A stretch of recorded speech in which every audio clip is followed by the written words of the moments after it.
बार हमने लोगों को देखा है, कथा में आएंगे, प्रसाद हो रहा होगा तो चले जाएंगे, नहीं हमारे घर में कोई कमी है क्या, हम काय को पाए, भगवान का निरादर करना है।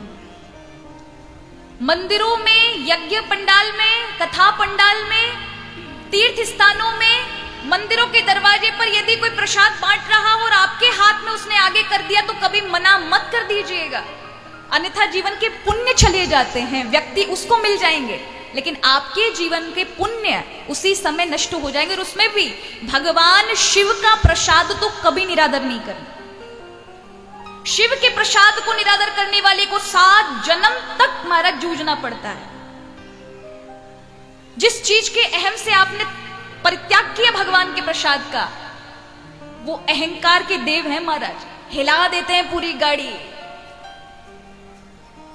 परम दयालु हैं, लेकिन उनकी भी एक मर्यादा है कि प्रसाद का परित्याग। इसलिए शास्त्रों में तो विशेष कर कहा है शिव के प्रसाद का परित्याग कभी नहीं करना।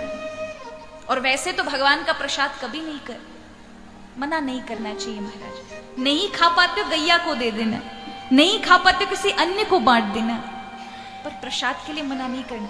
कई बार हमारे पास लोग आते हैं, हम प्रसाद देंगे तो आके कहेंगे प्रसाद में क्या है, जैसे उनके लिए हमारा इमरती और रसगुल्ला लाके रखेंगे हम कि भैया आप पहले बता दो क्या चॉइस है आपकी, वही प्रसाद में रखें। प्रसाद प्रसाद है।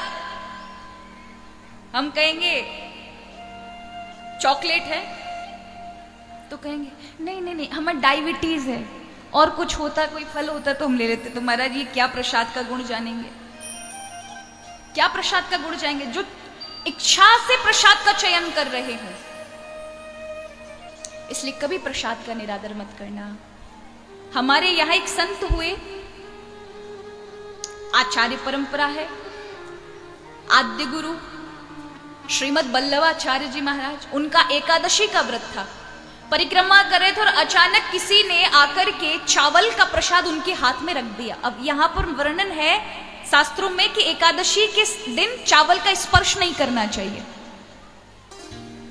चावल का स्पर्श नहीं करना चाहिए, क्योंकि एकादशी वाले दिन शास्त्र में ऐसी मर्यादा है कि चावल का स्पर्श करते ही पाप आ जाते, क्योंकि चावल में, अन्न में एकादशी वाले दिन पाप वास करता है।